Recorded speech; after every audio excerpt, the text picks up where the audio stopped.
अनलाइनको नियमित स्तम्भ चौतारी संवादमा आज हाम्रा अतिथि हुनुहुन्छ वासुदेव भट्टराई। उहाँ राप्रपाका परिचित नेता हुनुहुन्छ र समसामयिक राजनीतिक विषयमा मिहिन ढङ्गले विश्लेषण गर्न सक्ने क्षमता राख्ने एकजना राजनैतिक सुझबुझ भएको व्यक्तित्वको रूपमा समेत परिचित हुनुहुन्छ। आज हामी वासुदेव भट्टराईसँग नेपालको समसामयिक राजनीतिक विषय, अहिले देखिएको एक ढङ्गको राजनैतिक अन्योलता र यो राजनैतिक जुन परिदृश्यहरू देखिएका छन्, राप्रपाको भूमिका, यो विषयमा संवाद गर्न गइरहेका छौँ। सर्वप्रथम कार्यक्रममा तपाईलाई स्वागत छ। आजको चौतारी संवादको आरम्भ मैले यहाँबाट गरेँ, यो जिज्ञासाबाट गरेँ। नेपालको अहिलेको जुन समसामयिक राजनीतिक अवस्था छ, विशेष गरेर सत्तारूढ नेपाल कम्युनिस्ट पार्टी नेकपामा आएको अनौपचारिक विभाजन, संसदको विघटन, यसलाई तपाईले कसरी हेरिराख्नु भएको छ? विशेष गरेर नेकपा भित्रको विभाजनको विषयमा टीका टिप्पणी नगरौँ, त्यो उहाँहरूको पार्टी भित्रको यसले ल्याएको एक ढङ्गको जुन राजनीतिक तरङ्ग छ नि, मैले यसलाई जोड दिन खोजेको। अहिले आएको राजनीतिक तरङ्ग सैद्धान्तिक हिसाब किताबले, हाम्रो संवैधानिक व्यवस्थापनको हिसाब किताबले हेर्दाखेरि यो अलिकति अप्रत्याशित रूपले चाहिँ यो प्रतिनिधि सभा विघटन भएको अवस्था हो। त्यसको निर्क्योल चाहिँ नि सर्वोच्च अदालतमा मुद्दा पुगिसकेको हुँदा त्यसको निर्क्योल सर्वोच्च अदालतले गर्छ। त्योभन्दा बढी हामीहरूले अहिले विषयवस्तुलाई चाहिँ कोट्याइराख्नुपर्ने त्यति उपयुक्तता हुँदैन। त्यसपछिको एउटा देशको राजनैतिक तरङ्ग, राजनैतिक परिस्थितिको विषयमा कुरा गर्नुपर्दा अहिलेको नेपालको जुन एउटा सम्पूर्ण विषयवस्तु, एक विषयवस्तु राजनीति मात्र विषयवस्तु होइन, यहाँ धेरै कुराहरू पर्छन्। योसँग जोडिएका विविध आयाम र पक्षहरू छन्। जस्तै एउटा राष्ट्रवादिताको विषयवस्तु हुन्छ, बच्चादेखि वृद्धसम्मको एउटा चाहिँ विषयवस्तु हो, राष्ट्रवाद चाहिँ गाँसिएको विषयवस्तु। अहिलेका युवाहरू जसले भविष्य, देशको भविष्य सुनिश्चित गर्नको लागि अगाडि बढिरहेको युवा पिँढी हो, त्यो युवा पिँढीको मनोभावना र देशमा सबै क्षेत्रमा भएको अपराधीकरण, म अपराधीकरण नै भन्न रुचाउँछु, किनभने कहीँ पनि यस्तो ठाउँ छैन जहाँ चाहिँ नि यो व्यवस्था आए पश्चात एउटा आम नेपाली जनताहरूले विश्वस्त हुनुपर्ने, विश्वास गर्नुपर्ने, विशेष गरेर राजनीति क्षेत्रमा लागेका राजनीतिक कर्मीहरूमाथि विश्वास गर्नुपर्ने एउटा अवस्था कहीँ पनि छैन। यो व्यवस्था भनेको तपाईँले गणतन्त्र भन्नुभयो। अहिले गणतन्त्र आइसकेपछि र गणतन्त्रमा बसेर जुन चाहिँ नि एउटा देशलाई, विशेष गरेर नेकपाको चाहिँ यो अहिले झन्डै 2/3 सरकार, उसले लामो समयसम्म लगभग 19-20 वर्ष पछाडि निर्वाचन भयो। त्यसपछि देशमा शान्ति, सुरक्षा, अमन चयन, विधिको शासन चाहिँ निर्माण भएर अब हामीहरूले चाहिँ सास फेर्न पाउँछौँ, हाम्रो देश अब समृद्ध बन्दै जान्छ भन्ने आम नेपालीहरूको जुन भावना थियो, त्यो पूर्ण रूपले, अलिकति तलमाथि मात्रै होइन, पूर्ण रूपले त्यसो तुषारापात लाग्यो। नेकपाकै कुरा गर्ने हो भने त उहाँहरूको एउटा स्लोगन भनौँ न, समृद्ध नेपाल सुखी नेपाली भन्ने पनि थियो नि त। यो त खाली स्लोगन मात्रै भयो, न सुखी नेपाली हुन पाएका छैनन्। एकातिर त दोहोरो तेहोरो चाहिँ कर प्रणालीले गर्दाखेरि नागरिकले सामान्य रूपले आफ्नो जीवन निर्वाह गरेर अगाडि बढ्न सक्ने अवस्था पनि छैन। अर्कातिर हरेक क्षेत्रका विकृतिले गर्दाखेरि पनि र विशेष गरेर म त भन्छु, अघि पनि निवेदन गरेँ, अपराधीकरण, हरेक क्षेत्रमा अपराधीकरण भयो। त्यो अवस्थामा यो देश अब न नेपाली सुखी हुन्छन्, न देश समृद्धि हुन्छ। यस्तो परिस्थितिमा यो मुलुकलाई यसै गरी घिसारेर लिएर जानुभन्दा चोट खाइसकेको नेपाली जनताहरूले अब कुन मनोभावनाका साथ, कुन चाहिँ आफ्नो विचारधारणाका साथ चाहिँ जनमत प्रदान गर्छन्, बरु जनमतमा जानु उपयुक्त हुन्छ भनेर हाम्रो प्रधानमन्त्री केपी शर्मा ओलीले जुन कदम अहिले चाल्नु हो, त्यो हिसाब किताबले समष्टिगत रूपमा नेपाल र नेपालीको भविष्यसँग गाँसिएका हरेक विषयवस्तुको हिसाब किताबले उहाँले ठिक गर्नुभएको छ। जनमतभन्दा ठुलो केही पनि होइन संसार। तपाईहरु त एक हिसाबले यो अघि तपाईले नै पनि भन्नुभयो यो गणतन्त्र आइकन चाहिँ धेरै विकृति विसङ्गति जन्मे भनेर हैन। यो व्यवस्था तपाईहरु रुचाउनुहुन्न कि यो व्यवस्थालाई पनि सुधार गर्ने ठाउँ छ? व्यवस्था बेठिक हो या पात्र र प्रवृत्तिहरु चाहिँ बेठिक छन्? दुईटै कुरा हो। यही व्यवस्थामा फेरि जनमत खोज्दाखेरि त तपाईले भने जस्तो फेरि यो व्यवस्था चाहिँ को गडबडीले गर्दा यो दुःख पाइयो पनि भन्नुभयो नि त। हैन, दुईटै कुरा हुन्। एकातर्फ के छ भने यो हाम्रो अहिलेको संविधानले 2/3 बहुमतबाट हरेक संविधानका हरेक धारा उपधाराहरू अखण्डता, स्वतन्त्रता, अविभाज्यता यी विषयवस्तुहरू बाहेक हरेक कुराहरू परिवर्तन गर्न सक्छ। त्यो राम्रो पक्ष हो। त्योभन्दा पूर्वमा के जानकारी गराउँ भने हामी संविधान सभामा त्यतिखेर राप्रपा नेपाल हुँदाखेरि हामी अहिले तत्कालीन 3वटा दल भनौँ पछिल्लो चरणमा आएर चाहिँ 2टा राष्ट्रिय प्रजातन्त्र पार्टीहरू एकीकृत भएर एक ठाउँमा आबद्ध भइसकेका छौँ। हाम्रो सम्माननीय अध्यक्षज्यूहरू पशुपति शमशेर, हाम्रो चाहिँ डाक्टर प्रकाश चन्द्र लोहनीज्यूहरू, उहाँहरूले पनि केही समयसम्म यो गणतन्त्र धर्मनिरपेक्षता र संघीयतालाई स्वीकार गर्नुभएको। तर दिल्लीमा भएको 12 बुँदे जुन अपवित्र सम्झौता थियो त्यो सम्झौताले यो देशमा कहिले पनि उन्नति हुँदैन। यो सम्झौताको लागि चाहिँ कलम चोब्ने सबै दलहरू चाहिँ ठिक रहेछन् भन्ने लागेर अहिले उहाँहरूले पनि राज संस्था, एउटा संवैधानिक राज संस्था हिन्दू राष्ट्र नेपाल र यो संघीयताको साटो स्थानीय स्वायत्त शासन प्रणाली चाहिँ उपयुक्त हुन्छ भनेर हामी एकीकृत भइसकेको अवस्था हो। उहाँहरूलाई म हार्दिक कृतज्ञता ज्ञापन पनि गर्न चाहन्छु। र दुईटै कुरा किन मैले भनेको भने संविधानले अघि नै निवेदन गरे त्यो अधिकार प्रदत्त गरेको छ। 2/3 बहुमतबाट नेपालमा एउटा नेपालीहरूको अभिभावकको रूपमा, नेपालीहरूको चाहिँ संरक्षकको रूपमा, यो देशको एकताको प्रतीकको रूपमा संवैधानिक राज संस्था राख्न सकिन्छ यही संविधानभित्र बसेर पनि। त्यो कारणले गर्दाखेरि पनि विकल्प नै छैन भन्ने विषयवस्तु होइन। किनभने धेरै नेताहरूले भन्नुहुन्छ यस्तै संवादहरू जे पनि घुमाई फिराई गर्दै लानुहुन्छ अनि फेरि राज संस्थै चाहिन्छ, राजतन्त्रै चाहिन्छ भन्छ। जनताको छोरोले मुलुकको कार्यकारी पदमा रहँदा चाहिँ हामी जनतालाई चाहिँ के त्यस्तो अप्ठ्यारो होला र त्यही पुरानै राज संस्था फर्काउने कुरो गर्नुहुन्छ? राज संस्था पुरानो भन्ने विषयवस्तु होइन। हामी जनताले एक ढङ्गले त इतिहास पढे, नेपालको इतिहास छोटो होस् या लामो होस्, एक ढङ्गले त एक ठाउँमा लगेर थानको लगाइदिएको हो नि त।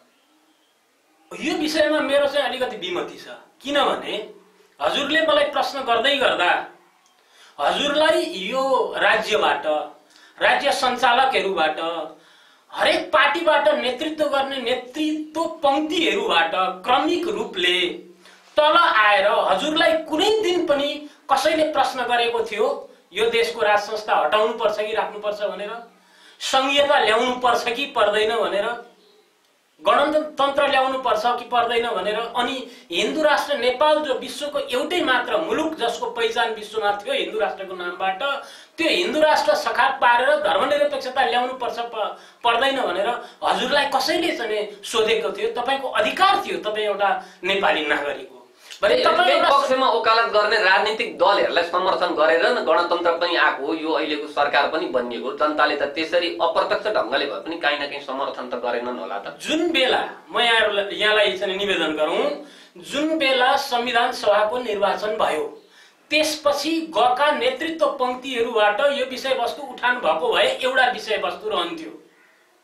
तर आम नेपाली जनताहरूबाट निर्वाचित नभइकन एउटा भागपण्डाको भरमा, सम्झौताको भरमा बाटाबाट उठाएर टिपेर लगेर चाहिँ के अरे संविधान सभामा अथवा चाहिँ के अरे माथिको चाहिँ प्रतिनिधि सभामा राखेका व्यक्तिहरूले आम जनताहरूको भावना नबुझिकन उहाँहरूको लहरमा त्यही पनि सबै प्राय गरेर त्यतिखेरको माननीय सांसदहरूलाई एउटा किताबमा राखेर अनि 8-10 जना 10-20 जना मान्छेहरू बसेर विदेशीहरूको इशारामा हाम्रो 94% त ओमकार परिवार छँदैछौँ। त्यसमाथि भएन अरू धर्मावलम्बीहरू पनि रहेको लगभग 97-98% आम नेपालीहरूको चाहनाको विपरीत चाहिँ धर्मनिरपेक्षता ल्याउनु ठिक थियो र थिएन। तर नि त्यही संविधानले यी कुराहरू राखो, पछि त्यही संविधान मार्फत निर्वाचन हुँदाखेरि तपाईहरू धर्मनिरपेक्षता हुनु हुँदैन, संघीयता हुनु हुँदैन, राज संस्था चाहिन्छ भन्नेहरू पनि निर्वाचनमा जानुभयो। धर्मनिरपेक्षता, संघीयता र गणतन्त्रको पक्षधरहरू पनि निर्वाचनमा आए, तर उनीहरूले बढी जनमत पाए नि त। यसले गर्दाखेरि त जनताले त ती कुरालाई समर्थन गरेको जस्तो बुझिँदैन र।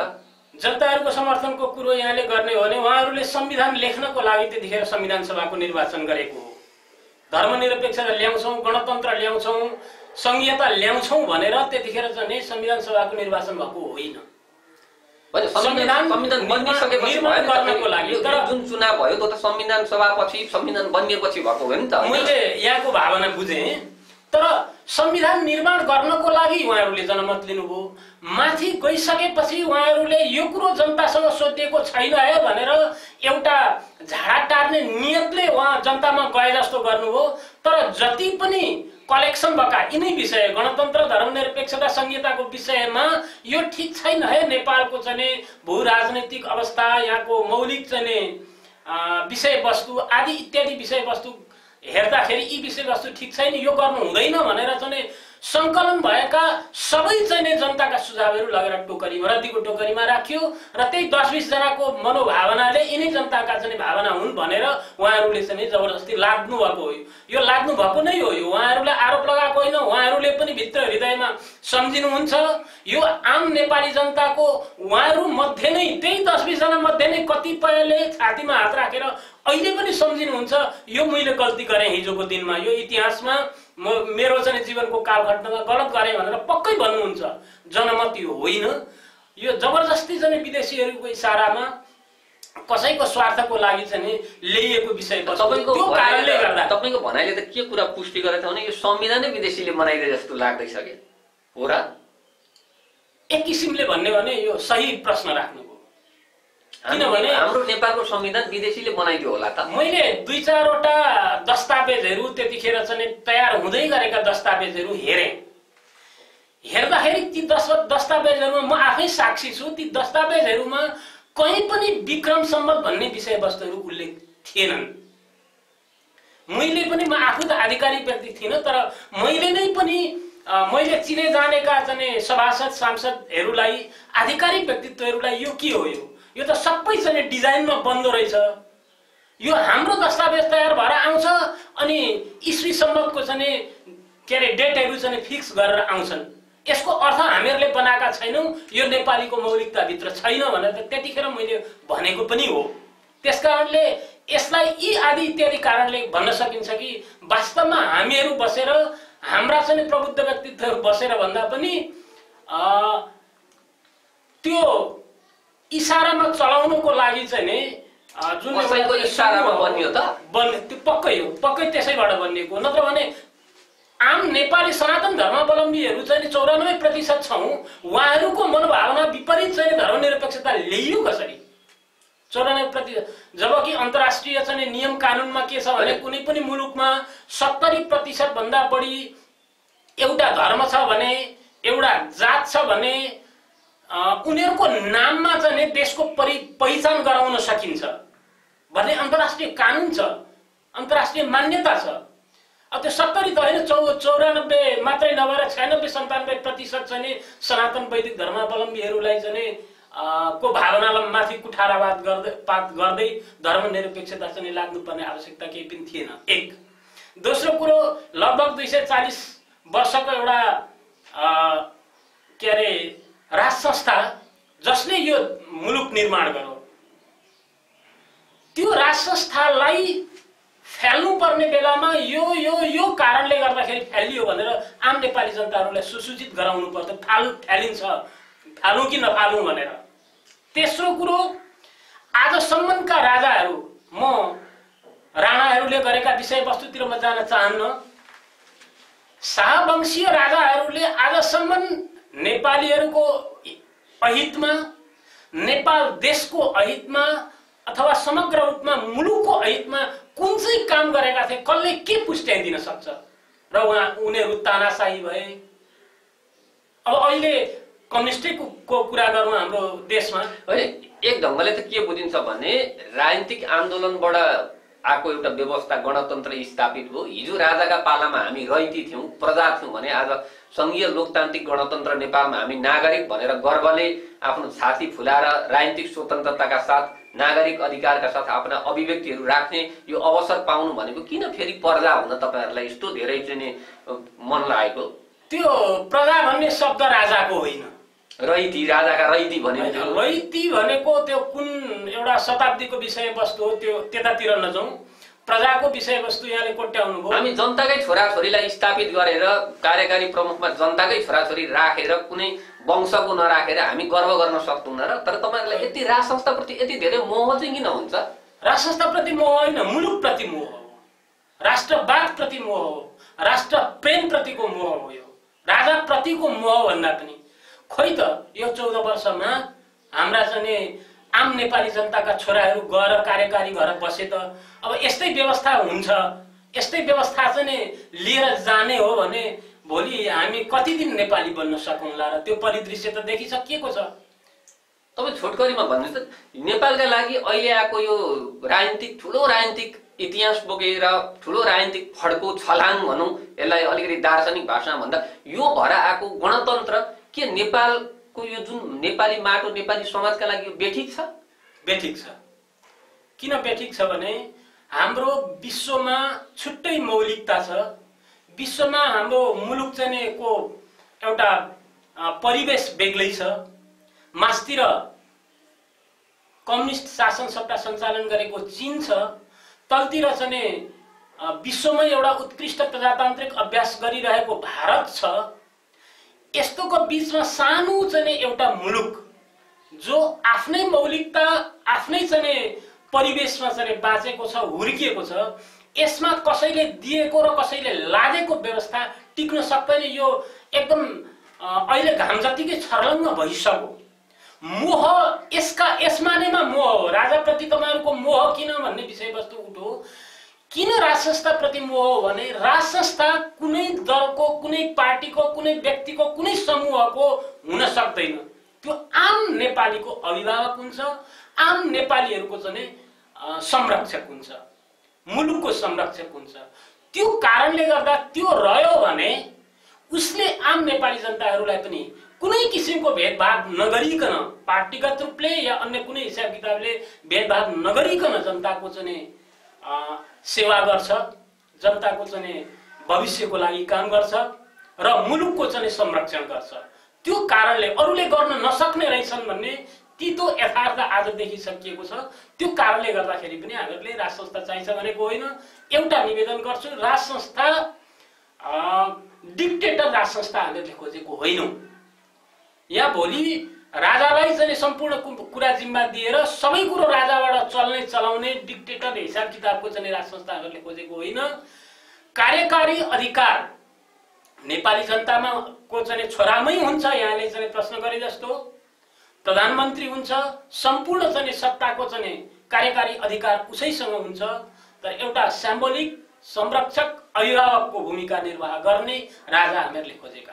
अब तपाईँले खोजे जस्तो राजा आउन सम्भव होला र? एकदम। अहिले तपाईँको त बुढाखाडा यो हाम्रो उमेरको त कुरा नगरौँ। हामी कतिको चाहिँ स्कुलिङबाट, कुन स्कुलिङबाट आएका छौँ हामीहरूले हाम्रो मनको कुरा गर्छौँ कि पार्टीका या चाहिँ कसैका चाहिँ स्कुलिङबाट चाहिँ परिचालित भएको मानसिकता बोकेर हामी समाजमा जान्छौँ, जनतामा जान्छौँ। त्यो हाम्रो विषयमा चाहिँ छुट्टै छ। आज हेर्नुहोस्, उहाँहरूको अथवा चाहिँ हामी जुन जेनेरेसनमा राजनीति गर्दैछौँ, हाम्रो कारणले गर्दाखेरि यो मुलुकमा राज संस्था नै चाहिने रहेछ। हाम्रा बाबु काका दाजुहरूले अहिलेको परिस्थिति मुलुक सञ्चालन गर्ने रहेन रहेछन्, यसलाई भड्खालामा हाल्ने रहेछन् भन्ने कुरो अहिलेको चाहिँ टिन एजरहरू 15 देखि मास्तिर 25-30 वर्षको चाहिँ युवाहरूबाट चाहिँ यो कुरोहरू बुझिन्छ। उनीहरूलाई न स्पष्ट रूपले पार्टीहरूले चाहिँ स्कुलिङ गरेका छन्, न उनीहरूलाई चाहिँ कुनै किसिमको त्यस्तो बाह्य शक्तिबाट अथवा बाह्य समूहबाट त्यस्तो खालको स्कुलिङ भएको छ। उनीहरूले अहिलेको यो चाहिँ विज्ञानको युगमा सबै कुराहरू सामाजिक सञ्जाल मार्फत हेरिरहेका छन्। अब हाम्रा यी मान्छेहरूबाट चाहिँ जसलाई हजुरले भने जस्तो चाहिँ कार्यकारी अधिकृत बनाइयो देशमा, उनीहरूबाट यो मुलुक चल्दैन। अब राजा चाहिन्छ भनेर त यी युवाहरूलाई चाहिँ झन् आतुर भएको छ राज संस्था ल्याउनको लागि। त्यो भावना हामीहरूले बुझेका छौँ। त्यस कारणले गर्दाखेरि त्यो स्थापित नहुने भन्ने त सवालै भएन। यो ल्याएको जनताले नै होइन, म फेरि पनि दोहोऱ्याउँछु। यो त खालि विदेशीको इशारामा या कसैको इशारामा होइन। 10 वर्षको त्यत्रो जनयुद्ध, त्यसपछि 62-63 को त्यत्रो जनआन्दोलनलाई तपाईँले खेलाची सम्झिदिनु भयो नि त, जनताले ल्याएको होइन भनिदिँदाखेरि त। 10 वर्षको जनयुद्ध जनआन्दोलनका विषयवस्तु यहाँले उठाउनु भयो। मलाई चाहिँ नि पहिले क्षमा माग्नुपर्छ। त त्यो जनयुद्ध र त्यो जनआन्दोलन आज यही चाहिँ देशमा नाटकको लागि चाहिँ गरिएको थियो त। हामीले पनि भोट हालेर चाहिँ उहाँहरूलाई निर्वाचित गरेर स्थायित्वको लागि पठाएको त हो नि त। हामी पनि सहभागी भएका हौँ नि। त्यो जनआन्दोलन के अरे त्यो चाहिँ जनयुद्धहरू यही व्यवस्थाको लागि ल्याएको हो त। गणतन्त्र भनेर ल्याएको हो नि त। गणतन्त्र भनेर चाहिँ अमुक व्यक्तिहरू आज ऊ कुर्सीमा बस्ने अनि भोलि ऊ गएर चाहिँ ब्रह्मलुट गरेर चाहिँ सबै नेपालीहरूलाई चाहिँ लुट्ने, यही व्यवस्थापनको लागि हो त। पोजिटिभली उहाँहरूले गरेको जनआन्दोलन र उहाँले बोलेका भाषाहरू आज चाहिँ प्रयोगमा आएको थियो नेपालमा भने त आम नेपालीहरू उहाँहरूको पछाडि लागिहाल्थ्यो नि। तर हामी आज उकुस मुकुस भएर घरबाट बाहिर निस्किन सकेका छैनौँ। सिरकभित्र बसेर नेपाली जनताहरू नेपालको परिस्थिति हेरेर रोइरहेको परिस्थिति छ। नेपाली जनताको आत्मामा उहाँहरूले कहिले झाँकेर हेर्नु भएन। म कसैलाई दोष दिन चाहन्न, तर उहाँहरूले जे भनेर जुन आन्दोलन गरे पनि, जेसुकै गरे पनि त्यो के अरे एक्चुअलमा वास्तविकतामा त्यो कुराहरू आएन र नै यो चाहिँ नि आजको यो परिस्थिति हो, परिवेश। अब नि अहिलेको राजनीतिक अवस्थालाई हेर्दा झन्डै 2/3 बहुमतको नेपाल कम्युनिस्ट पार्टी नेकपाको सरकार थियो। त्यही पार्टीभित्रको अन्तर्द्वन्द्व, अन्तर्कलहका कारण त्यही पार्टीका प्रधानमन्त्रीले संसदलाई विघटन गरिदिनु भयो। तपाईहरु पनि यही बेला सडकमा चाहिँ राजतन्त्र चाहिन्छ, धर्मनिरपेक्षता खारेज गर, संघीयता खारेज गर, हिन्दू राष्ट्र चाहिन्छ भन्दै नाराबाजी गराइरहेको बेला यता संसद विघटन हुनु, यता एउटा शक्तिशाली राजनीतिक दल दुई खेमामा स्पष्ट ढंगले विभाजित भएर देखिनु। यसले त तपाईहरुलाई कता कता यो हावा के रे कुचाले बढार्ने कसिङर चाहिँ बिस्तारै हावाले उडाइदियो। अब हाम्रा दिन पनि आए कि जस्तो पनि लाग्दो होला नि। दिन राप्रपालाई आए भन्ने हैन, हामी नेपाली जनताहरुको लागि, नेपाल राष्ट्रको लागि चाहिँ समर्पित हौं। हाम्रा दस्तावेजहरु त्यसै तिनी छन् र हाम्रो व्यवहार पनि त्यही छ। हामीहरुले सिद्धान्त एकातिर, नीति एकातिर अनि व्यवहार अर्कोतिर कहिले पनि गर्दैनौं। अर्को कुरो यो अहिले हामीहरुले गरिरहेको चाहिँ आन्दोलन भनेको यो तत्काल हामीहरुले प्रतिनिधि सभा विघटन भएपछि ल्याएका आन्दोलनका कार्यक्रमहरु होइनन्। तपाईहरुले अगाडिदेखि नै नाराबाजी गर्नुहुन्थ्यो, अगाडि नै घोषणा गरेका कार्यक्रमहरु हुन्। तर यो कोभिड-19 को कारणले गर्दाखेरि हाम्रा यी कार्यक्रमहरु पनि स्थगन हुँदै गएका थिए। अहिले जनजीवन चाहिँ नै अलिकति खुल्ला हुँदै आएको यो कोभिड-19 अलि खुकुलो पनि भयो, यता संसद विघटन पनि भयो, तपाईहरुलाई सजिलो पनि भयो, है निकै सजिलो भयो नि तपाईहरुलाई त। अहिले तपाईहरुले भन्न पनि पाउनु भयो नि त, 2/3 झन्डै नजिकको बहुमतको सरकार चलाउँथे भनेको चलाइहाल्थ्यो नि, विघटन गर्यो, हामी नै ठिक छौं नि भन्न पनि मौका पनि मिल्यो नि तपाईहरुलाई त। हैन हजुरलाई के भन्नु, मैले विघटन भएको स्वाद तपाईहरुले लिँदै हुनुहुन्छ भनेर अब हामी राजा चाहिँ अनि एक ढंगले तपाईहरुलाई त ऐन मौका हो नि त यो त, कुरा लिएर जनतासँग कुरा लिएर जानलाई त। त्यो त हो, उहाँहरुको कारणले हो नि, प्रतिनिधि सभा विघटनको कारणले मात्रै होइन नि। उहाँहरुको क्रियाकलापले हिजो पनि त्यही कुरा गर्दैछौं, आज पनि त्यही कुरा गर्दैछौं, हामी भोलि पनि तिनै कुराहरु गर्छौं। अब प्रतिनिधि सभा विघटन भएपछि पक्कै पनि हो हाम्रा मुद्दाहरु चाहिँ सही रहेछन् भनेर हामी गर्व चाहिँ गरेका छौं। सम्झी प्रश्नको उत्तर लेखिरहेका बेलामा एउटाले ल्याएर गाइडै अगाडि राखिदिए जस्तो भयो नि त। त्यो त सही कुरा गर्नु हो तपाईले, त्यसलाई गलत भन्न त सकिदैन। तर कुरो त्यो अहिलेको तत्कालीन परिस्थितिमा तपाईहरुको विषयवस्तु भन्ने कुराहरु भन्दा पनि हामीहरुले दिल्लीमा भएको 12 बुँदे सम्झौता नेपाल र नेपालीको खिलाफमा छ। यसको चाहिँ देशलाई चाहिँ सङ्कटमा लाने चाहिँ एउटा दस्तावेजको रूपमा तयार भएको छ, त्यो सच्याउनु पर्छ। तर तपाईँको कुरा मैले अलिकति क्रस गरेँ। त्यही दिल्लीमा भएको सम्झौता गरेर आएका मान्छेहरूले बनाएको सरकारमा तपाईँका पार्टीका अध्यक्ष गरेर मन्त्री बन्नुभएको बिर्सिनु हो? होइन, किन बिर्सिनु नि? राष्ट्रिय प्रजातन्त्र पार्टी कुनै के अरे झुन्ड होइन, कुनै समूह होइन। अध्यक्ष त राष्ट्रिय हो नि, मन्त्री भएर होइन। राष्ट्रिय प्रजातन्त्र पार्टी एउटा देशको पार्टी हो, एउटा दल हो। ऊ कहिले चाहिँ नि थोरै चाहिँ सिट हुँदाखेरि पनि सरकारमा जान सक्छ। भोलि चाहिँ मत आयो भनेदेखि उसले चाहिँ एकलौटी सरकार पनि सञ्चालन गर्न सक्छ। पार्टीले जहिले पनि गर्छ।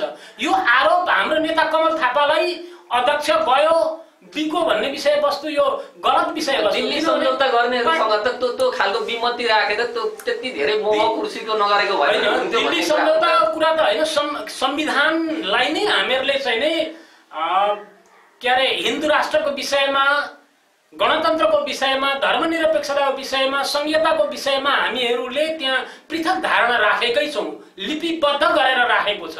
यो विषय हाम्रो लागि स्वीकार छैन। यो विषय बाहेक हामी संविधानभन्दा बाहिर चाहिँ जान सक्दैनौँ। तर संविधानले नै दिएको अधिकार प्रयोग गरेर हामी अगाडि बढ्छौँ भनेर चाहिँ हामीहरूले त्यतिखेर पनि गरेको। दिल्ली सम्झौताको विषयवस्तुहरू आयो। अब उहाँहरूले सम्झौता गर्नुभयो भनेर राष्ट्रिय प्रजातन्त्र पार्टी चुप लागेर बस्ने कुरो पनि आउँदैन, एउटा कुरा। दोस्रो कुरो, यो प्रश्न राष्ट्रिय प्रजातन्त्र पार्टीलाई मात्रै सधैँभरि आइरहन्छ कि त्यही गणतन्त्रको सरकारमा गई स्वीकार गरिस् भन्ने कुरो। संविधानलाई आलोचनात्मक समर्थन गर्दै हामीहरूले मात्रै आएका होइनौँ। 2047 सालको संविधानलाई चाहिँ आलोचनात्मक समर्थन गरेर नेकपा एमाले पनि चाहिँ आएको हो। उसले सत्तामा जानु मात्रै होइन, उसले सत्ता सञ्चालन पनि गर्यो। पटक पटक प्रधानमन्त्री भएर सत्ता सञ्चालन गरेर नेकपा एमाले पनि आयो। होइन, ऊ गयो भन्दामा आफू जाने भन्दा अलिकति फरक ढङ्गको एउटा राजनीतिक विचारधारा राखेका मानिसहरूले त जो आफूलाई चाहिँ यति धेरै राष्ट्रवादको पक्षमा उभ्याउँछन् उनीहरूले त अलिकति छुट्टै पहिचान बनाउन त सक्थे होला नि भन्ने जिज्ञासा मात्रै हो। होइन, छुट्टै पहिचान त तपाईँको अहिलेसम्म सरकारमा गएर पनि हाम्रा नेताले कमल थापाकै विषयवस्तु उठाउनु हो। मेरो ढाडै मेरो मेरुदण्ड नै तै होस् भन्ने सम्मका कुराहरू पनि अब नेतृत्वकर्ता साथीभाइहरूले चाहिँ आम रूपमा भन्नुभएको छ। त्यहाँ गएर कमल थापाले कुनै गलत कुरा त गरेका छैन। उहाँले पटक पटक पछिल्लो चरणमा चाहिँ नि पार्टीका आन्तरिक विविध विषयवस्तुहरू जो सबै कुराहरू उजागर गर्न पनि उपयुक्त हुँदैन, यी आदि विषयवस्तुहरू का कारणले गर्दाखेरि पनि प्रचण्डजी र शेरबहादुर देउवाजी प्रधानमन्त्री भएको चाहिँ नि सरकारमा हामी जानु गलत थियो भनेर त अब यहाँहरूले पनि देख्नुभयो। ताप्लेजुङदेखि सुरु गरेको चाहिँ उहाँ महाकालीसम्म हाम्रो चाहिँ हिन्दू राष्ट्र पुनर्स्थापना राष्ट्रिय जागरण अभियान चाहिँ हामीहरूले सञ्चालन गऱ्यौँ। हरेक ठाउँमा हरेक स्पिचमा मैले त्यो गल्ती गरे हुँ, अब त्यो गल्ती हामीबाट हुँदैन भनेर चाहिँ हाम्रो अध्यक्षज्यूले भनिसक्नु भएको छ। त्यतिको गल्ती गरेको विषयवस्तु चाहिँ नि आम नेपाली जनतासँग राखेर चाहिँ मैले गल्ती गरेँ आइन्दा गर्दिनँ भन्ने हिम्मत अरूको पनि त हुनु पर्यो। अरूका पार्टीका नेताहरूले चाहिँ गल्ती गरेका छैन होला र प्रचण्डजीकै कुरा गरौँ, के अरे हाम्रो चाहिँ ओलीजीकै कुरा गरौँ या शेरबहादुरजीकै कुरा गरौँ, उहाँहरूले त्यसरी आम माफी मागेर हिँड्नु भएको छैन। कमसेकम हामी त गर्व गर्छौँ उसले गल्ती गरौँ, त्यो गल्तीको प्रायश्चित आम नेपाली जनताहरू समक्ष खुल्ला रूपले गरौँ। कमल थापाले रह्यो फेरि पनि दोहोऱ्याउँछु सरकारमा जाने कुरा, सरकारमा पार्टी भएपछि सरकारमा जान्छ अवस्था अनुसार। देशमा सरकारभित्र पनि कुन नियत चल्दैछ, कुन नीति चल्दैछ, कुन अवधारणा ल्याउँदैछन्, कसको प्रभाव पर्दैछ, यी सबै कुराहरू बुझ्न जान्नको लागि भनिन्छ नि त राजनीतिमा कतिपय चाहिँ रणनीति विषयवस्तुहरू पनि हुन्छन् होइन। यी रणनीति विषयवस्तु अन्तर्गत पनि सरकार पर्छ। हाम्रो चाहिँ सिद्धान्त, हाम्रो चाहिँ के अरे मान्यताहरूलाई, नीतिलाई चाहिँ स्थापित गर्नको लागि। त्यसकारणले गर्दा त्यो ठुलो कुरो होइन। पार्टी हो राप्रपा, आवश्यकता परेको बेला राप्रपा पार्टीमा जान्छ। तर गएर गल्ती गरेपछि त्यो गल्तीको प्रायश्चित गरेन भने त्यो गलत हो, होइन भनेदेखि हाम्रो नेताले त आम माफी नै मागिसक्नु भएको छ। त्यसो दुविधा केही पनि छैन। एक दोस्रो कुरो, यस्तो अहिले भ्रष्टाचारमा चाहिँ तलदेखि माथिसम्म चाहिँ गनाइरहेको परिस्थितिमा कमसेकम हामीहरूलाई गर्व लाग्छ होला नि। एक दुईजना कोही होला नि, अब त्यो म पूर्ण रूपले पवित्र चाहिँ दुधले धोएको भन्न सक्दिनँ, तर समष्टिगत रूपमा हाम्रा नेताहरू पवित्र हुनुहुन्छ। त्यस्तो भ्रष्टाचार र अनैतिकतामा चाहिँ मुछिनु भएको छैन। हामीहरू गर्व मान्छौँ। ठिक छ, यो त तपाईँहरू नेता कार्यकर्ताहरूले आफूभन्दा उपल्लो नेतालाई भन्नु तपाईँहरूको राजनीतिक धर्मभित्र पनि पर्छ। जे भन्नुभयो ठिकै भन्नुभयो भन्नुपर्छ होइन। जस्तो केपी शर्मा ओली नेतृत्वको सरकारले संसद विघटन गर्यो, त्यो अदालतमा त्यो मुद्दा चाहिँ विचाराधीन रहेको छ। यस विषयमा हामी आफ्नो धारणा बनाउला, सार्वजनिक नगरौँ। र यो कुरो यो सरकारको यो काम कारबाही चाहिँ छ नि अहिलेको, यसलाई चाहिँ तपाईँले कसरी हेर्नु भइरहेछ? काम कारबाही आम जनतासँग जोडिएका विषयहरू नि सरकारले जुन जनतालाई दिनुपर्ने, नागरिकलाई दिनुपर्ने सेवाका बारेमा चाहिँ मैले यो जिज्ञासा राखेको नि। अघि नै मैले यहाँ निवेदन गरेँ, एउटा उदाहरण दिएँ करको विषयवस्तुहरू होइन, त्योदेखि लिएर सबै विषयवस्तुहरूमा त जनताहरूलाई राहत हुने त कुनै कामै छँदै छैन, केही नै छैन। अब यो प्रतिनिधि सभा विघटन पछाडिको यदि जिज्ञासा राख्नु भएको हो भनेदेखि एक दुईवटा त्रुटि कमी कमजोरीहरू भए ती अब चाहिँ कतिपय अवस्थामा बुद्धि पुगेर हुन सक्छन्, नपुगेर हुन सक्छन्। किनभने प्रतिनिधि सभा विघटन भइसकेपछि सरकार काम चलाउ सरकार हुन्छ। अब मैले बुझेसम्म यदि म गल्ती होइन भनेदेखि अब त्यो के अरे काम गर्नको लागि चाहिँ राष्ट्रपतिबाट निर्वाचन नहुन्जेलसम्मको लागि काम चलाउ सरकारको रूपमा चाहिँ घोषित गरेर जिम्मेवारी दिनुपर्ने हो। त्यो अहिलेसम्म भएको छैन र बिचमा यसो मन्त्रीमण्डल पनि पुनर्गठन भएको चाहिँ कुरोहरू आए। यी कतिपय कुराहरू चाहिँ विवादास्पद छन्। मेरो एउटा जिज्ञासा नि, तपाईँले राजनैतिक रूपमा कसरी हेर्नु भइरहेछ, यसलाई कसरी विश्लेषण गर्नुहुन्छ? अदालतमा चाहिँ संसद विघटनको मुद्दा विचाराधीन हुँदाहुँदै सरकारले तपाईँहरू ढुक्क हुनुहोस्, सबै राजनीतिक दलहरू चाहिँ अब चुनावको तयारीमा लाग्नुहोस् भनेको छ। कतिपय मानिसहरू भन्छन् यो चुनाव भन्ने कुरा मात्रै हो, मौका परे चाहिँ प्रधानमन्त्रीले सङ्कटकाल पनि लगाउन सक्छन् भन्ने एक ढङ्गले, अनौपचारिक ढङ्गले एक खालको चाहिँ सूचना सम्प्रेषण भएको पनि देखिन्छ। तपाईँलाई लाग्छ सरकारले घोषणा गरेको चुनाव वैशाखमा हुन्छ भन्ने? त्योभन्दा अगाडि म अब हाम्रा चाहिँ कतिपय उक्तिहरू हुन्छन्, उखानहरू हुन्छन् नि, नभएको जात्रा हाँडी गाउँमा, कहीँ नभएको जात्रा हाँडी गाउँमा भन्ने खालका उखानहरू छन्। त्यो करिब करिब चरितार्थ भएको छ। नेपालमा हुँदैन, यो संविधान विपरीत छ, यो कानुन विपरीत छ, यो गैर संवैधानिक छ भन्ने कुरा हुँदा हुँदै पनि धेरै कुराहरू भएर गइरहेका छन्।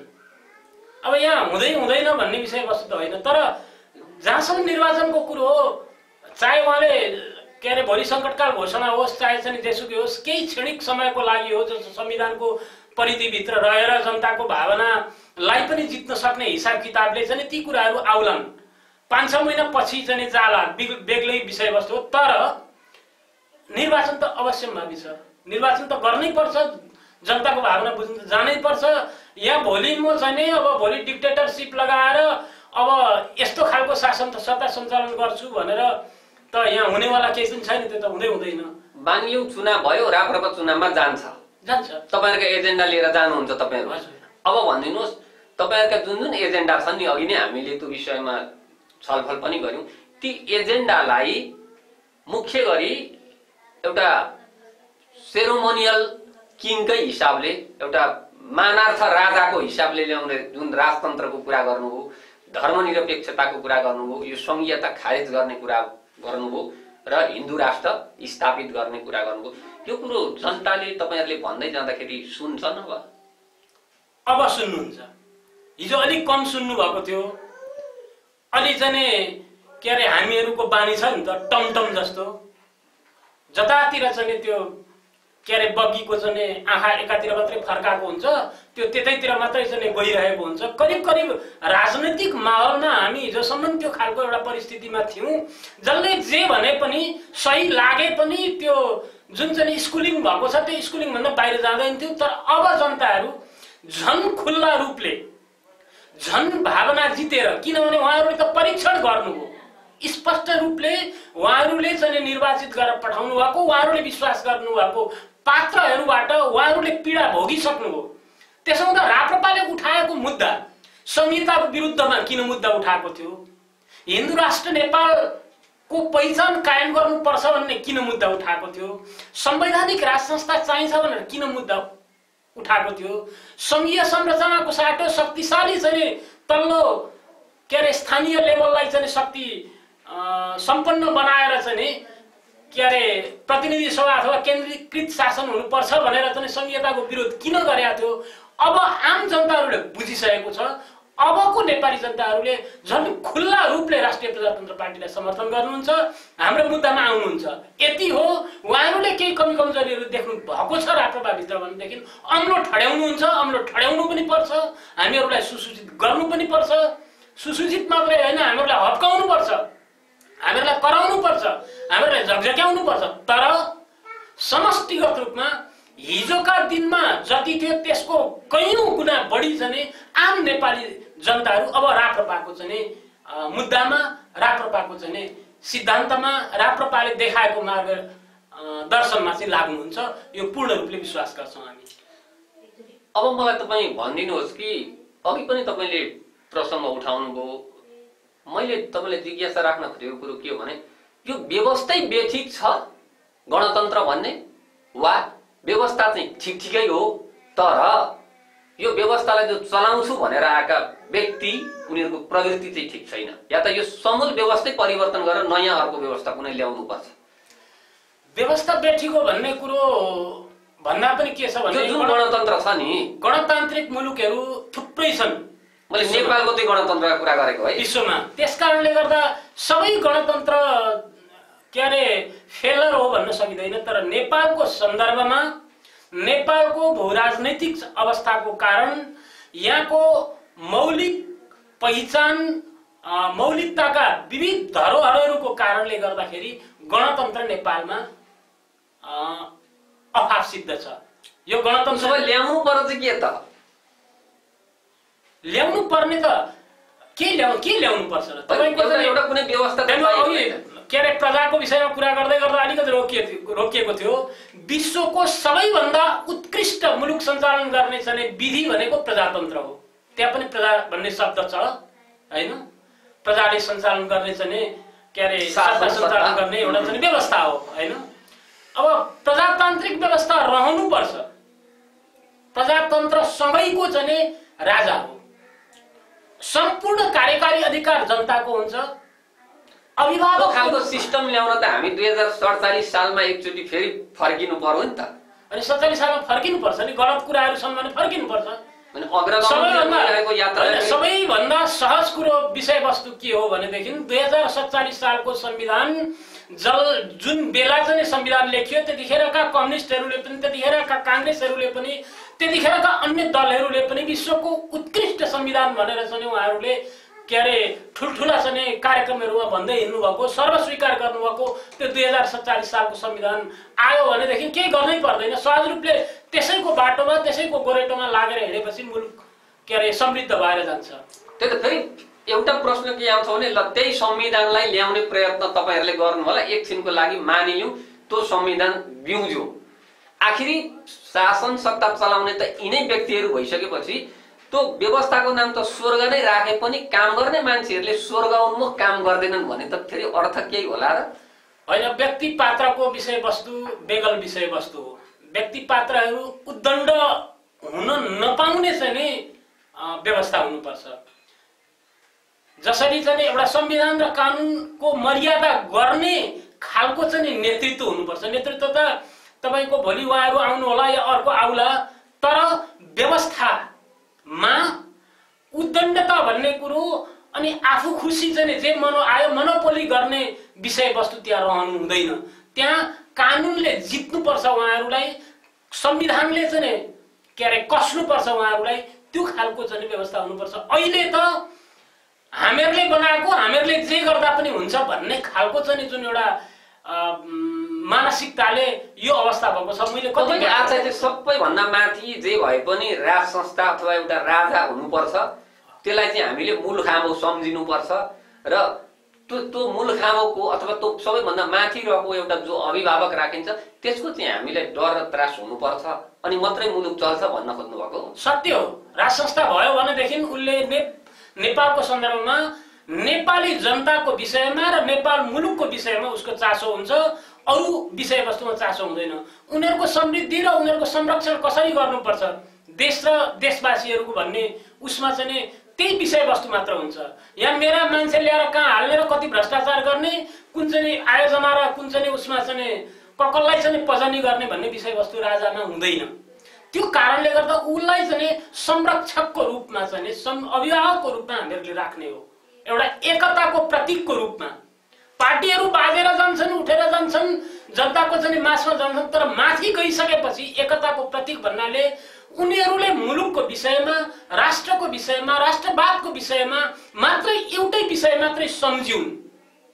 काहीँ न काहीँ राजनीतिक दलहरूले अथवा त्यो दल हाँक्ने नेताहरूले हामी माथि पनि कोही छ है भनेर अलिकति भए पनि डर राख्दाखेरि चाहिँ मुलुक चाहिँ सही दिशा निर्देशमा चाहिँ अगाडि बढ्न सक्छ भन्ने यदि तपाईँको त्यो मान्यता हो भने अब यहाँसम्म आइपुगेको गणतन्त्र, यो यात्रामा पुगिसकेको गणतान्त्रिक यात्रा फेरि त्यो पछाडि धकेलिन्छ होला त? त्यो कल्पना मात्रै हुँदैन र? यात्रा गरियो, 14 वर्ष यात्रा गरियो।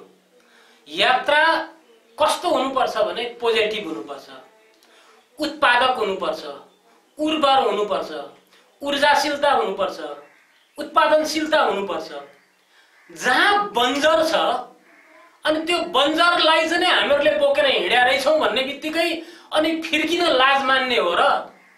उत्पादन हुने ठाउँमा जानु पर्यो। अब खोला फर्किन्छ र भनेर चाहिँ प्रश्न तेर्स्याएर मात्रै हुँदैन नि त। खोलाको त उत्तरबाट दक्षिणतिर बग्ने उसको चाहिँ प्रकृति नै हो, स्वभाव नै हो।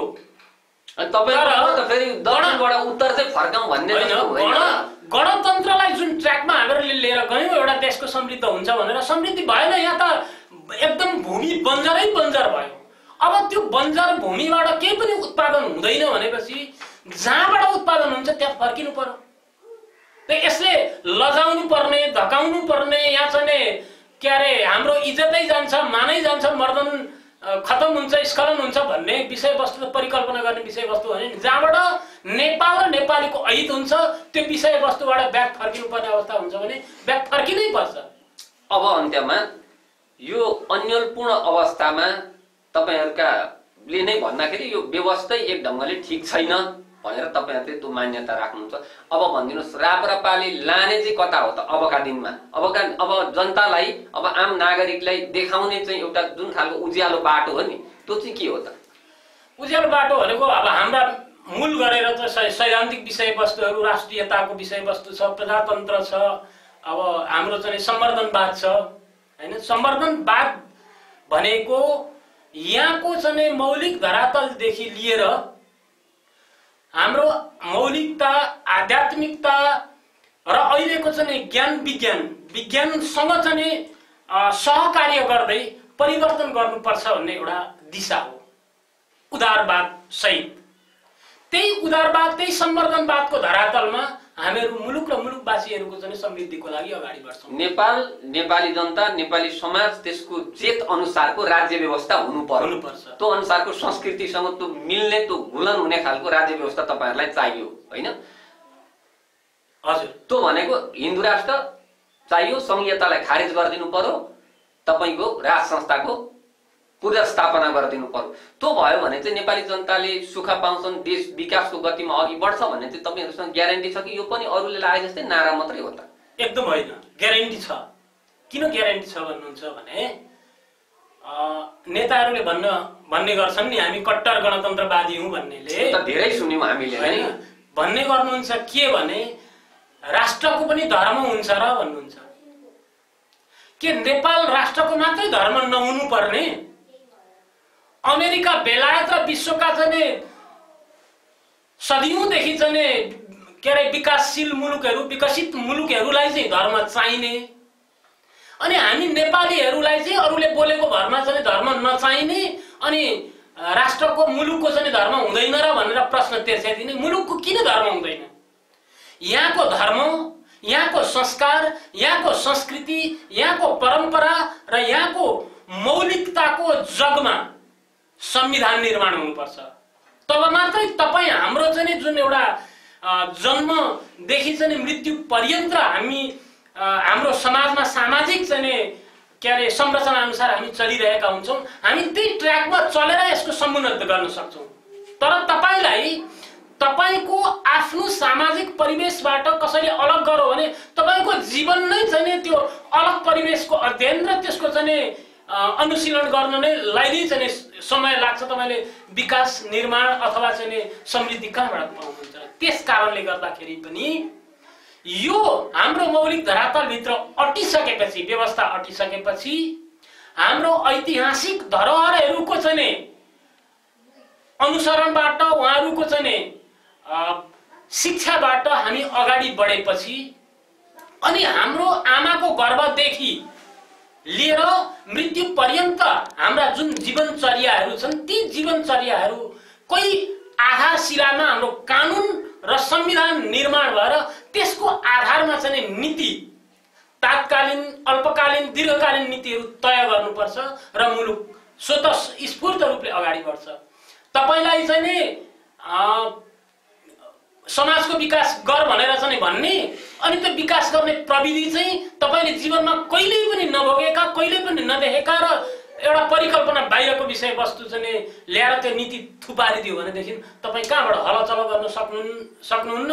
विकास गर्ने त विषयवस्तु नै भएन, आफ्नो चाहिँ के अरे विषयवस्तुलाई अगाडि बढाउने विषयवस्तु होइन। त्यस कारणले गर्दा हाम्रो मौलिकतामा आधारित रहेर सबै चीज वस्तुहरू हुनुपर्छ, व्यवस्था पनि।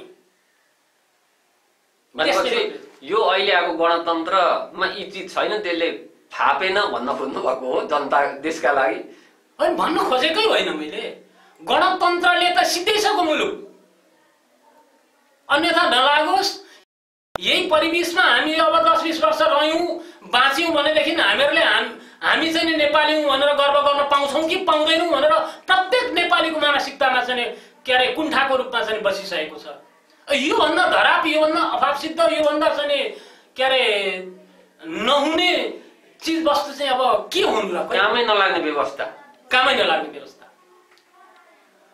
उ त्यो छिमेकी मुलुकको चाहिँ त्यहाँ पनि गणतन्त्र छ, संघीयता छ, त्यहाँको एउटा प्रान्त जत्रो हाम्रो देश छैन। अनि यहाँ 7 कसैले त त्यसले पनि पुगेन, अब 11-15 बनाउनु पर्छ भनेर लागेका, अनि मुलुक चाहिँ समृद्ध हुन्छ। अनि प्रदेश सरकार छ, अहिले प्रदेश सरकारको काम के गरिरहेको होला त? त्यो गरिरहेको झन्डा हल्लाएर हिँड्नु भएको छ, उद्घाटन गर्न जानुहुन्छ, माथिबाट बजेट पठाइदिँदा हुन्, पहिले यसो गर भनिदिँदा हुन्। आखिर गर्ने त माथिबाटै होला, प्रतिनिधि सभाबाटै होला, सङ्घबाटै होला। अनि त्यही काम चाहिँ उहाँहरूले चाहिँ मन्त्री, सांसद, अब के हुन्छ त्यसको चाहिँ सबै त्यो मुलुकको चाहिँ राज्यको सम्पत्ति चाहिँ त्यो भरण पोषणमै लागिरहेछ। त्यसलाई त जनताको चाहिँ विकासको लागि, देशको विकासको लागि लगाउने भनेदेखि त अरबौँ खरबौँ चाहिँ रकम त मुलुक निर्माण गर्नको लागि लाग्छ नि त। अब अन्त्यमा मैले तपाईँलाई एउटा प्रश्न गरेँ, राज संस्थाको पक्षमा, राज संस्थाको वकालत गर्दै 30 वर्षसम्म पञ्चायतमा तपाईहरू काहीँ न काहीँ जोडिएर रहनुभयो। अहिले त्यो व्यवस्था छैन, मुलुक गणतन्त्रमा छ, कतै त्यसैको अहिले आफू कतै परिएन भन्ने समग्रतालाई हेरेर त्यो मनोविज्ञानले चाहिँ यो गणतन्त्रदेखि तपाईहरुलाई औडा पलाएको त होइन? अब यो विश्लेषण गर्ने विषयवस्तु अलिकति मलाई चाहिँ भिन्न लाग्छ, फरक लाग्छ। किनभने पञ्चायतको देख्दाखेरि मान्छेले राप्रपाले पूर्व पञ्चायतको पार्टी, पञ्चायतको चाहिँ भूत सवार भएको, पञ्चायतमा चाहिँ अटेर अब दाना पानी खाइरहेका साथीहरूले यहाँ चाहिँ गणतन्त्र आएपछि खाना पाएनन् र यो चाहिँ गर्न लागेका भन्ने यो आरोप गलत छ। मैले यो आरोपमा होइन, यहाँलाई भन्न खोजेको होइन, बाहिरको बुझाइमा। 7 सालमा प्रजातन्त्र आयो मुलुकमा, 17 सालमा प्रजातन्त्र अभाव सिद्ध छ भनेर चाहिँ पञ्चायती व्यवस्था आएको। पञ्चायती व्यवस्था पछाडिको 30 वर्षसम्म चाहिँ अब राजाको चाहिँ प्रत्यक्ष निगरानीमा, राजाको प्रत्यक्ष शासनमा मुलुक सञ्चालन भयो। त्यतिखेर सानो एउटा उदाहरण दिन्छु, आधारातमा पनि हाम्रा चेली बेटीहरू खुल्ला रूपले आपद विपदको अवस्थामा रातभर पनि हिँड्दा कहीँ उनीहरूको अस्मिता चाहिँ के अरे लुटिँदैन्थ्यो। अहिले आज दिन दहाडै छिमेकीबाट दिनमै सजग हुनुपर्ने अवस्था छ। त्यो मात्र के हो त भन्दाखेरि सरकारले दिएको नैतिक शिक्षा, सरकारले दिएको कानुनी सुरक्षा, सरकारले दिएको चाहिँ विविध विषयवस्तुहरू अथवा दण्डहीनताको पराकाष्ठाको कारणले त्यो भएको, नत्र छोरी चेलीबेटीहरू नै हुन्छन् नि। त्यस कारणले गर्दाखेरि पनि त्यो पञ्चायतको भूत बिल्कुल होइन। अब अहिले साँच्चै भन्नुहुन्छ भनेदेखि त राष्ट्रिय प्रजातन्त्र पार्टीमा त्यो पञ्चायतकालीनमा भएका मान्छेहरू त्यति हुनुहुन्न। 80% त्यति नेता हुनुहुन्छ है, 80% भन्दा बढी। तर जति हुनुहुन्छ तपाईहरुको पार्टीको सबैभन्दा शीर्ष नेतृत्वमा हुनुहुन्छ। नेतृत्वमा त हुनुहुन्छ उहाँहरूले त्यतिखेरदेखि, अथवा चाहिँ राष्ट्रिय प्रजातन्त्र पार्टी भनेर 2047 सालमा चाहिँ यिनै विषयवस्तुहरूलाई पनि चाहिन्छ है, अब मुलुक चाहिँ भोलि धराशायी हुन सक्छ भन्ने हिसाब किताबले चाहिँ राष्ट्रिय प्रजातन्त्र पार्टी चाहिँ निर्माण गर्नु हो र त्यसलाई रुँडेर जुन बेला चाहिँ अहिलेका चाहिँ ठुला बडाहरू पनि के अरे हुँदै हुनुहुन्छ जिउँदै, खबरदार कमल थापा तैले हिन्दू राष्ट्रको मुद्दा र राज संस्थाको मुद्दा चाहिँ बोकेर हिँडिस् भने तँलाई चाहिँ टुडी खेलमा लगेर चाहिँ सुलीमा जाग्छौँ भन्दा पनि सुलीमा चढाओ, तर यो मुलुकको हितको पक्षमा चाहिँ मैले बोलेको हुँ। हिन्दू राष्ट्रको मुद्दा र राज संस्थाको मुद्दा म नमरुन्जेलसम्म म बोकेर हिँड्छु, मेरो पार्टीलाई बोक्न लडाउँछु भन्ने हिम्मत कसेर यो पार्टीलाई आजसम्म बचाएर ल्याइदिनु भयो। त्यसपछि हामी अहिले लगभग 80% भन्दा बढी चाहिँ नि हिजोको कांग्रेस, हिजोको एमाले, हिजोको माओवादी, हिजोको अन्य दलहरूबाट आएका चाहिँ साथीभाइहरूको त्यतिकै त्यहाँबाट आएका होइन। यो सिद्धान्तलाई, राप्रपाको नीतिलाई, राप्रपाको चाहिँ मार्गदर्शनलाई चाहिँ विश्वास गरेर उहाँहरू आउनुभएको हो। त्यसो हुँदाखेरि त्यो हिसाब किताबले हामी राज संस्थाको र यो गणतन्त्रको खिलाफमा चाहिँ राज संस्थाको पक्षमा र गणतन्त्रको खिलाफमा हामीले कुरा गरे होइनौँ। हिजै 12 बुँदे सम्झौता पछाडि विशेष गरेर 2062 सालमा अब यो मार्गचित्रले देश बिग्रिन्छ, यो गलत मार्गचित्रमा यहाँका दलहरू लागे भनेर हामीहरूले यी नीति र सिद्धान्तलाई अवलम्बन गरेर हामी यहाँसम्म आएका हौँ। जुन दिनसम्म नेपाली जनताहरूले स्थापित गर्नुहुन्न त्यो दिनसम्म हामी चाहिँ नेपाली जनताको घरमा गइ नै रहन्छौँ। यो विषयवस्तु हामी उठान गरि नै रहन्छौँ। त्यो गलत भाषामा भन्ने हो भने त्यो तर चाट्न पाइएन, अब तर खानको लागि यो बाटो हिँडेको भन्ने बिल्कुल गलत हो। केही नेताहरू हुनुहुन्छ उहाँहरू सम्मानित हुनुहुन्छ, देश चाहिँ लामो समयसम्म सञ्चालन गौरव पनि छ, लामो समयसम्म देशलाई सञ्चालन गरेर आउनुभएको चाहिँ हाम्रो नेतृत्व हुनुहुन्छ, उहाँहरूप्रति हामी गर्व गर्छौँ। उहाँहरूकै मार्गनिर्देशमा अब विशेष गरेर नयाँ जेनेरेसनबाट यो पार्टीलाई चाहिँ माथि उठाएर लिएर जान्छौँ। हुन्छ, कार्यक्रममा यहाँले आफ्ना महत्त्वपूर्ण विचार राखिदिनु भयो। चौतारी पोस्ट अनलाइनको तर्फबाट धेरै धेरै धन्यवाद छ तपाईँलाई। चौतारी पोस्ट अनलाइन यहाँलाई र यहाँको चौतारी पोस्ट अनलाइनलाई पनि मलाई यो एउटा चाहिँ सुवर्ण अवसर प्रदान गर्नुभयो, हार्दिक कृतज्ञता ज्ञापन गर्न चाहन्छु।